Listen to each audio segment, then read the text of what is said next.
Hi, everybody. Welcome to the Korean Help podcast. And if you're new here, Korean Help is an organization dedicated to helping the Korean American community through our various programs from legal aid to our nonprofit assistance program. And if you are new here, my name is Hannah, and I will be the moderator for today.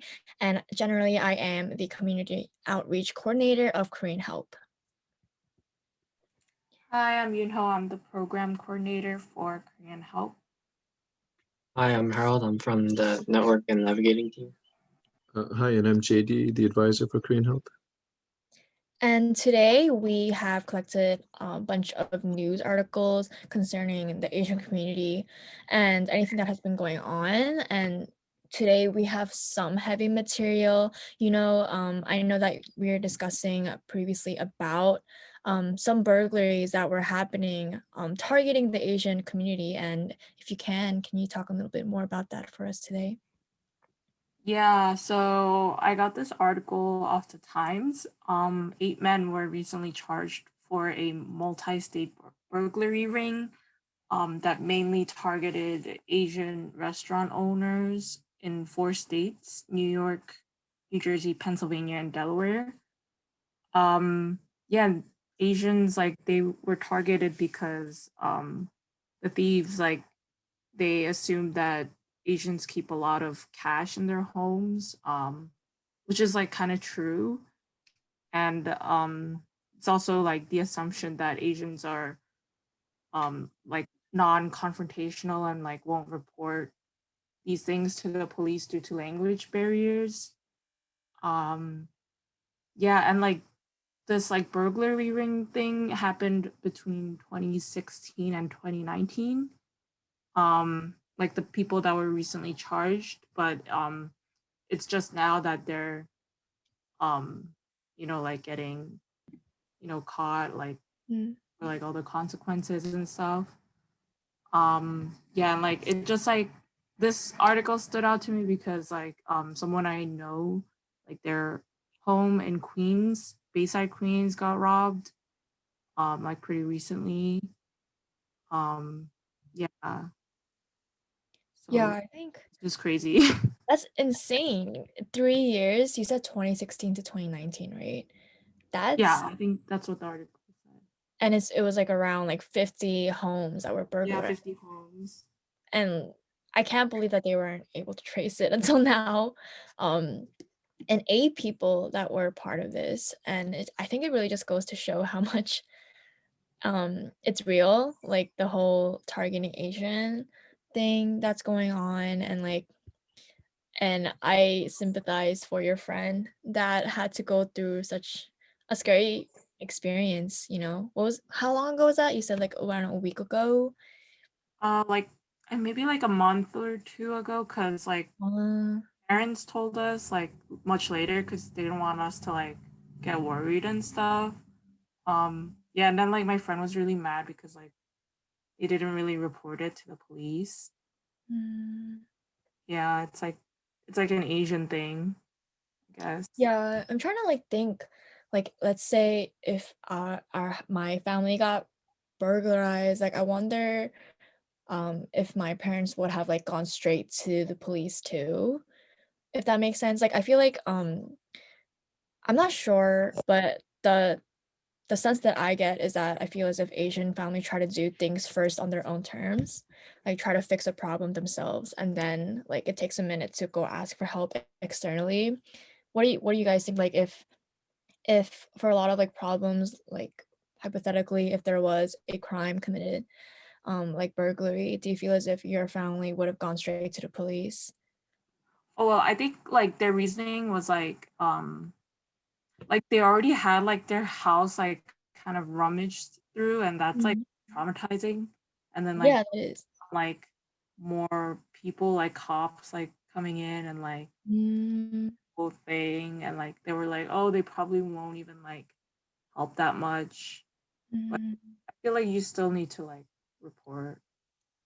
Yeah, I think it's like sometimes you gotta give the problem to like another source that actually knows how to deal with it. And it's just, I know like for me though, like there was a trespass in my house, but it wasn't a burglary. I think it was like some drunk guy. He was just like walking around our house and my dog was like barking at him. And honestly, it wasn't like a split second, like, oh, we have to call the cops. It's not like that all the time. Sometimes there's shock. So I definitely understand where your friends' parents are coming from. Like, there's a lot to take in, and sometimes like what's considered common sense isn't like as common sense during the moment of it, you know? Yeah. The article quotes the special agent in charge of the Newark office, and he says, the whole thing is a brazen conspiracy based on stereotype and opportunity. I mean, that's kind of powerful language, right? And I think, what do you guys think about how this ties into all of the hate crimes going on? I mean, the timing is a little bit, predates it, right? 2016 to 2019, did you say, right? But it is definitely related, right? Because we're specifically targeted. So what do you guys think about that? I think it makes like it's not a surprise, at least on my part, why like these where these stereotypes are coming from, because like it's been a thing for so long. It's just that nowadays it's getting more exposure and people are realizing that it's not okay to be complacent about this. And I think like I don't know if you guys saw also, like there was a lady that was literally knocked out randomly, like an Asian woman on the streets. Yeah. And then there was another guy that he was like known for being like an Asian killer, and he was like attacking the police officer and that was trying to like detain him. Um and it's just like I feel as if there's like a whole thing where people think that Asians will not stand up for themselves, the whole complacent thing, the whole letting things pass. And I just think it's so harmful that people think that way, where it's just like looking down on culture, you know? I feel as if there's a whole cultural gap between where Asian community compared to like the Western community, and it's like Mhm. twisted to a negative stereotype. So the quote was, oh, go ahead, Harold. I'm sorry. Yeah, that kind of like goes to show how like deep rooted the issue is. Like how like as Hannah said, like the recent exposure to the Asian hate crime is like why there's this whole new wave right now. It's not really like that. There's been an increase in Asian hate crimes, although there has been a lot more trends these days. And I also think that it has to do with like the language barrier and how like especially the elderly, like if they're the ones getting their getting their homes invaded, like um as if they're not really like some are not really with their family, and they're also like isolated and at a loss of what to do. Yeah, like I think it ties into like if they can be able to communicate the experience to like law enforcement, and it's just like I can't imagine how much is going through their mind when like English is a second language for them, and they're worried not only about just what happened, but also if they can communicate what happens, you know? It's like a lot for them to take into.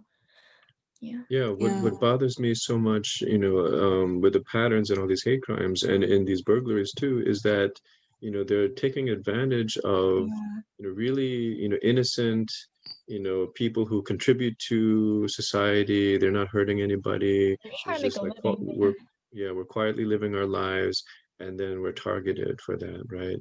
And so I don't know about you guys, but lately, like I've been like detecting like anger in me that I Mhm. haven't had before, right?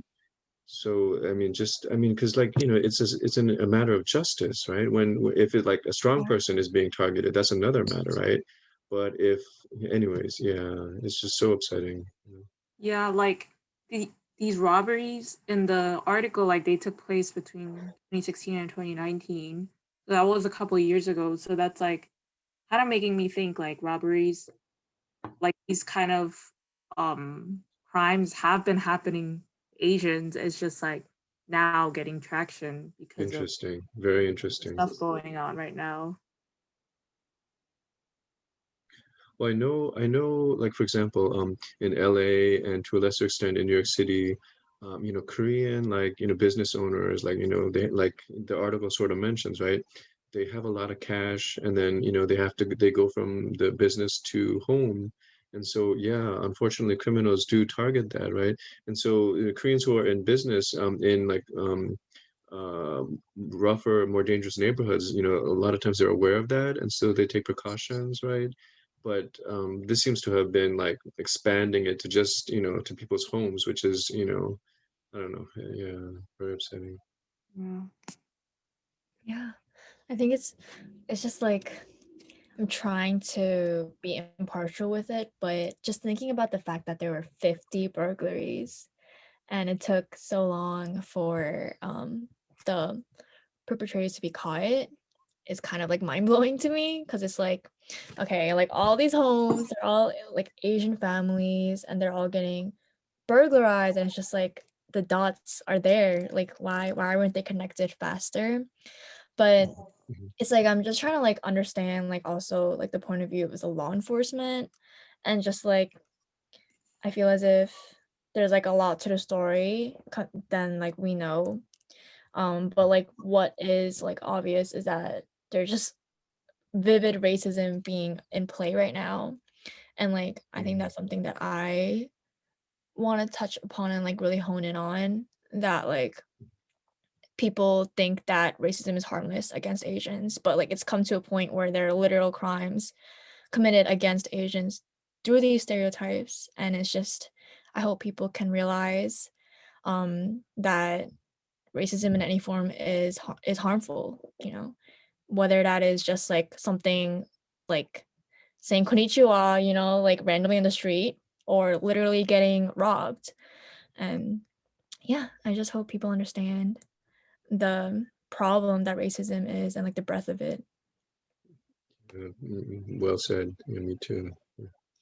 Yeah, and I think like that's a good segue to another article concerning more on New York, I guess. No, not New York, sorry, America, with our new vice president, Kamala Harris, and what she had to say concerning South Korea and South Koreans. And I believe Harold, this is an Oh, article. I Oh, have yes, that one you? actually. Yeah, Yeah, sorry, JD, yeah. JD, my bad, JD, that you brought this up, and it would be great for you to just tell us a little bit more about it. Yeah, it's actually more, it's just it's a little bit bizarre more than anything, right? And I was really curious to hear you guys' thoughts on it, right? But in a nutshell, so South Korean President Moon Jae-in, he came to the States and visited the president and the vice president. And so at a press conference with the South Korean president and the vice president, Kamala Harris, so they're both at podiums facing the press, and then after they conclude their remarks, the vice president turns over to the South Korean president and she extends her hand to shake his hand. So they shake hands, and then immediately she lowers her hand to her dress and she kind of like wipes it, right? And so whether this is serious or just totally frivolous is a very good question, right? But people are talking about it though, and so and the I guess the only thing that makes it noteworthy is, for example, if it were not a formal press conference and the whole world wasn't watching and that happened, I'm sure people do that all the time, right? You shake somebody's hand, maybe the hand was sweaty or whatever, right? Or maybe you're OCD. I'm extremely OCD, right? Or a germaphobe, and then you just almost instinctively sometimes just kind of like wipe your hand a bit. But I think, but in this case, it was like a formal diplomatic event. It was a press conference. The whole world was watching or could watch it. And she did it in front of all the cameras, right? Immediately after shaking his hand before the Okay. press conference was concluded, right? And Mm. so, I don't know if you guys had a chance to see it, right? We won't show it for copyright reasons or whatever, but yeah, just curious to hear what you guys think of that, right? Like, I didn't think it was that serious. But like but I think like definitely like it's such an important event, like she should be careful. Like I feel like it was just more Mhm. she was being very like not careful enough, like considering like Yeah. the eyes on the event and stuff. Like maybe like they didn't like, I don't know, like is there like training for like this like kind of like etiquette and stuff? Like yeah, I feel like I she's not think it comes down to like, enough.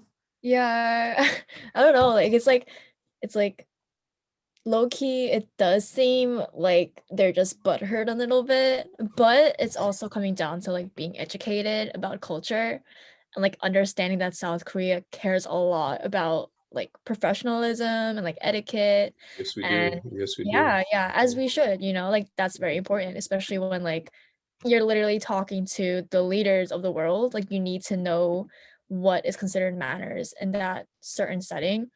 So I honestly understand like where like South Korea is coming from. Like I know it mentioned how like certain netizens were saying like, oh, is the US still our ally? And like it may seem kind of extreme, but it's also like in their culture, manners is like very important. And just wiping your hands right after like touching them is also like it can be considered a sign of disrespect.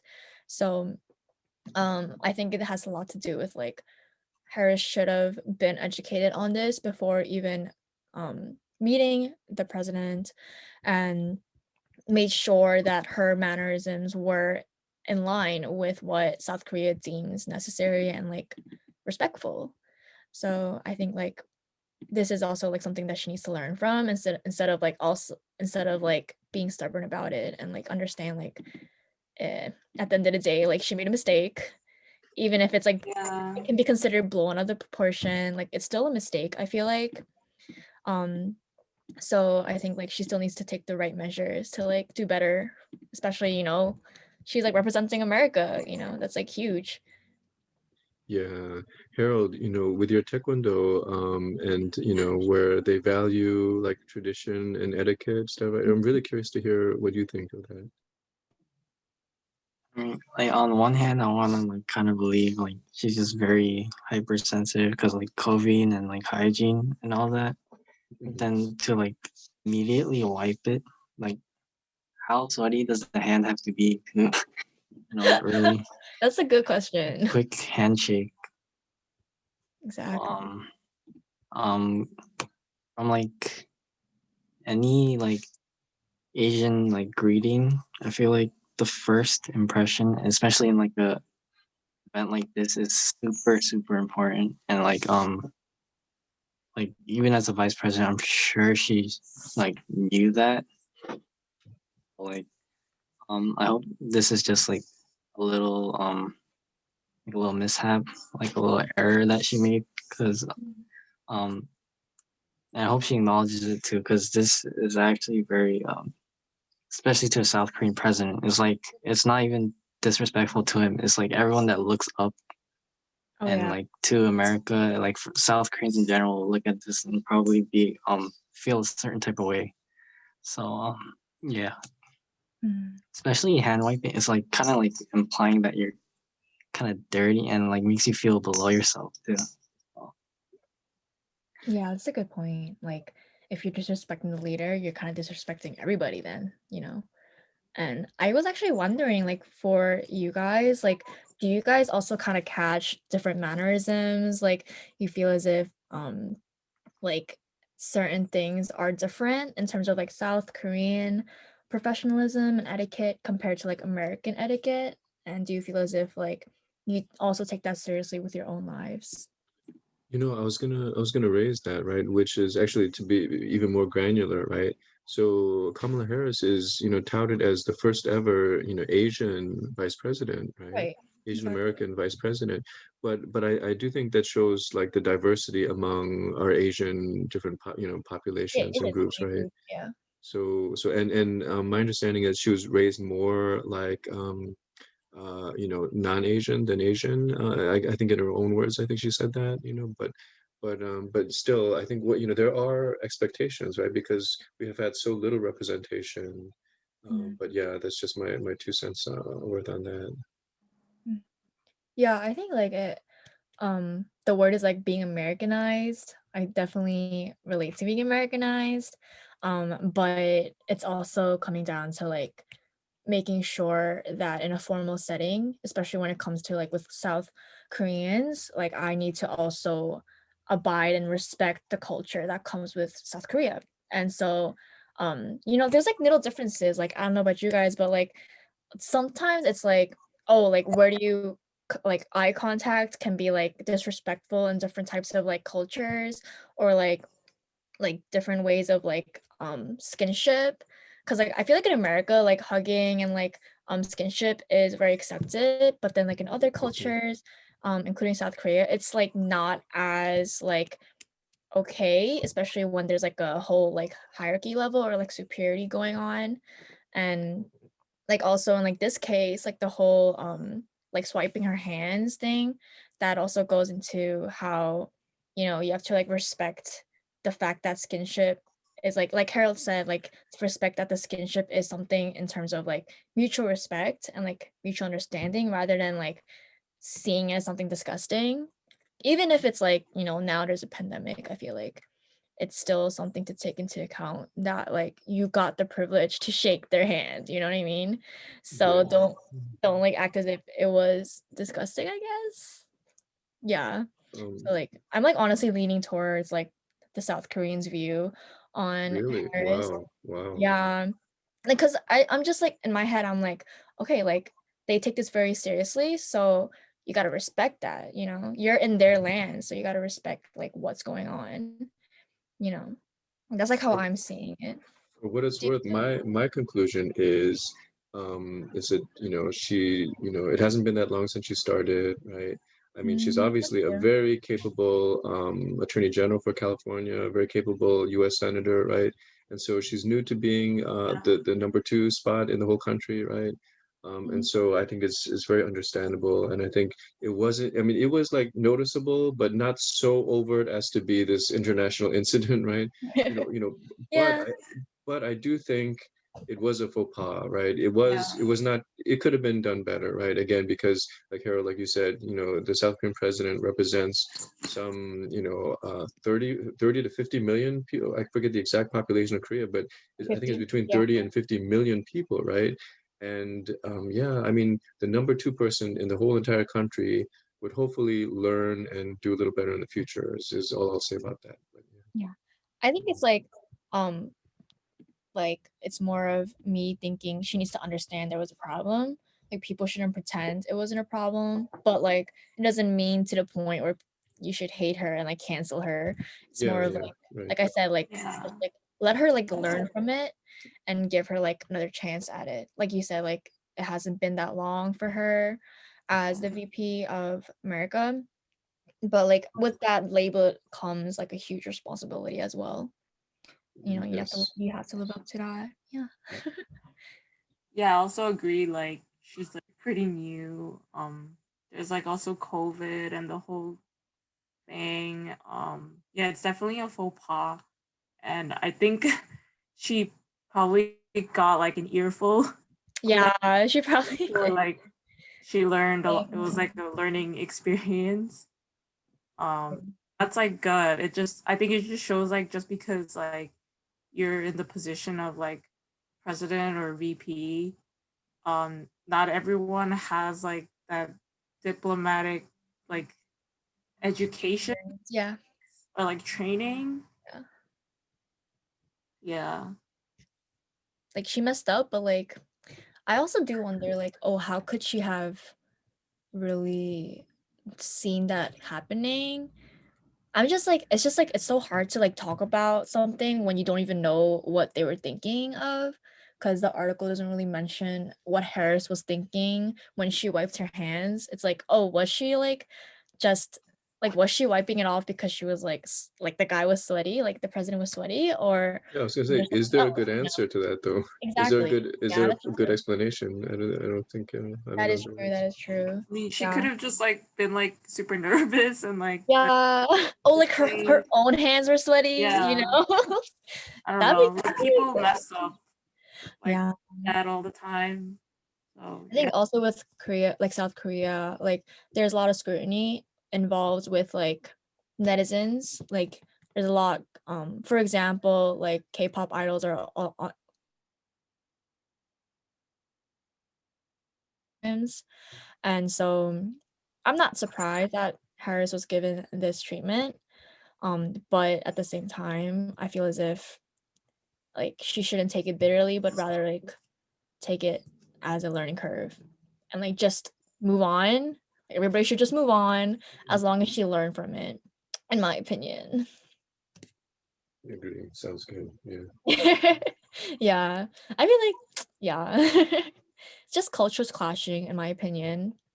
But as long as she knows, as long as everybody knows.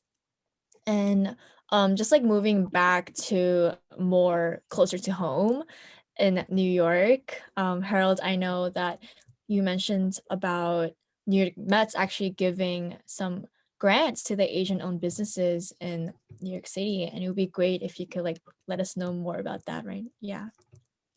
Yeah.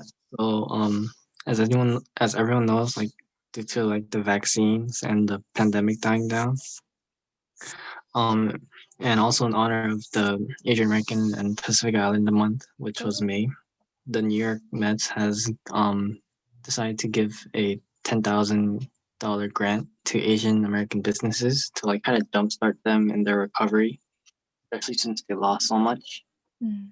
Like if you look at the numbers, revenue overall has dropped 60% for Asian American businesses, and 90% of Asian American businesses has reported to lose revenue.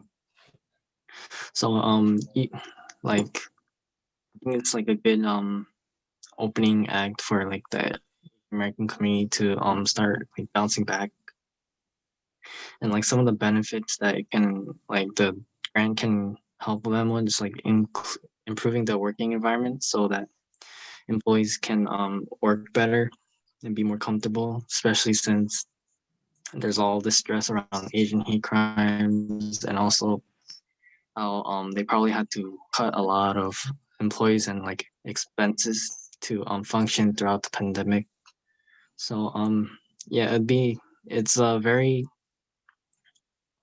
charitable and nice move to see like sports teams give back to the Asian American community. Something like I would have never expected from like the New York Mets, and kind of opens the door to like what else we can expect. Mm. Yeah, this is like a great feel-good story amongst like all the chaos that's going on, and I feel like the chaos actually kind of incentivized or like fueled the need to like give back and like give back to the Asian community, which is like literally what Korean Hope is also doing.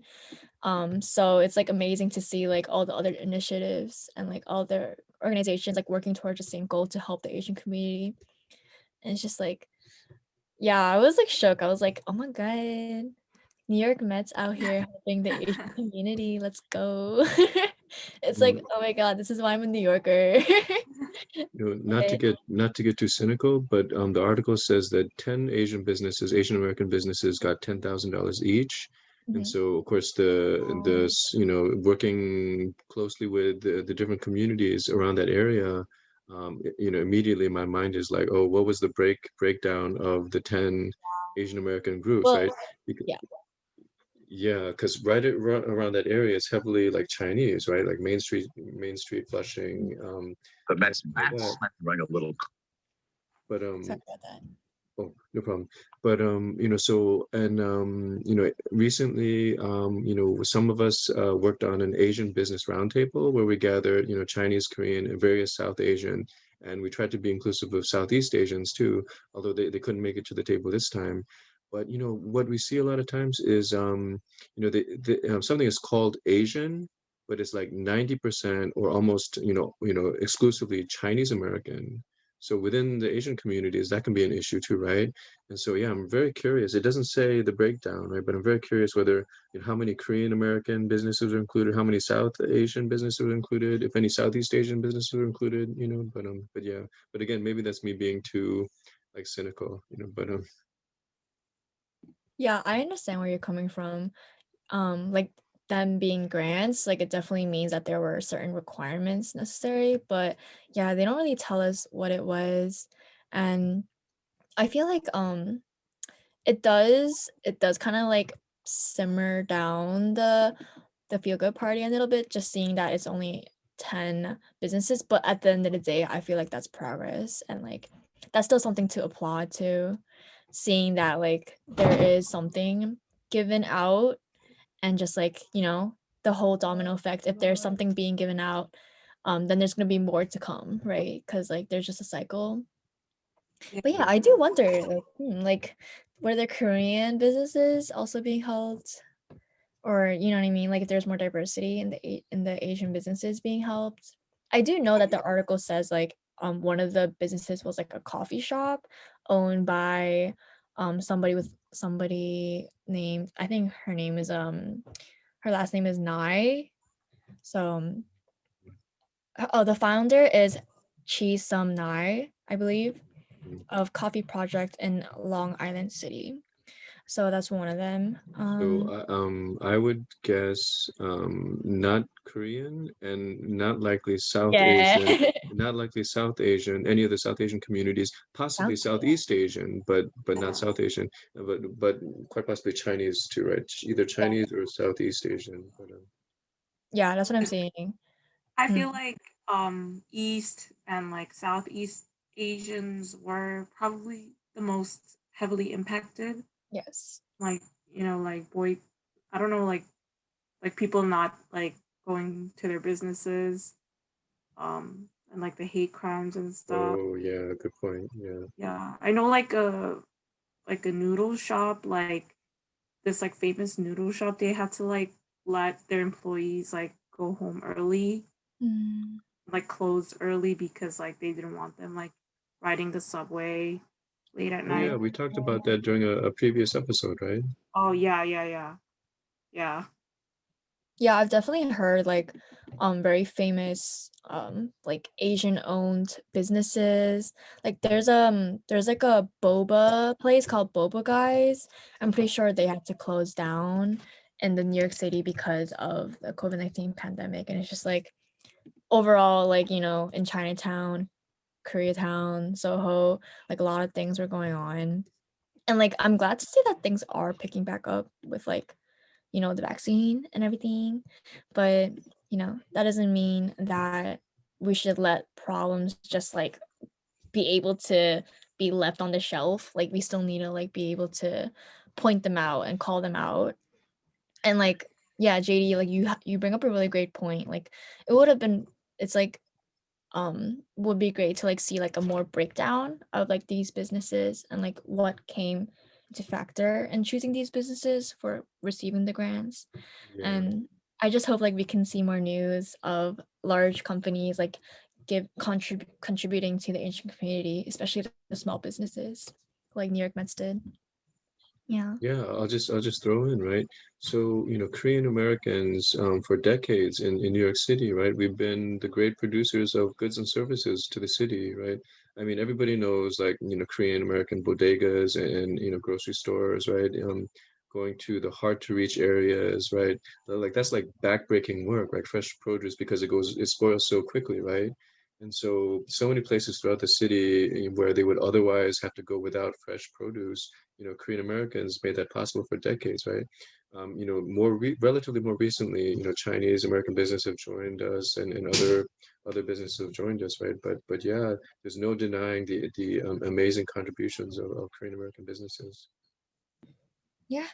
I think that like that's the whole reason why we're doing this, to show not only the problems or like the violences that are towards the Asian community, but also enhancing and like giving a spotlight to all the great things that the Asian community gives, especially the Korean community. Like JD mentioned, we got great food, we got work ethic, we got hustle, and we brought that to America. And I think that's Yeah. something that really needs to be like um applauded for, and like people need to know more about the greater things of Asian culture. And now And apparently, and now apparently, cool factor too, right? With the K-pop and all that. exactly. yeah, the entertainment business is booming. Like, you know, BTS's new song came out, Butter. So just like making sure that people know Asian Americans and Asians in general are a lot more than people think. We're not just all the same people. Like we're very diverse with our talents, with our skills. And yeah, Yeah, I some of it, yeah, some of us wipe our hands on our pants after we shake someone's hand. No, just kidding. nah. Stop. Okay, we also have manners. We teach manners. But yeah, I think like you know, Korean Help is here to provide that insight, to provide that opportunity, to spread awareness. And I think that's a great sentence to close on for today. We hit the 30-minute mark and just want to thank everybody today that's listening, and to also remember that your voice is powerful and make sure that you're being heard and being active in your own community, whether that means doing your own thing or, you know, coming over to Korean Help to help out our initiatives as well. So if you would like to learn more about Korean Help and our efforts, take a look at our website, koreanhelp.org. No spaces, no capitals, just koreanhelp.org. Don't forget to subscribe, and we'll catch you next time. Bye bye.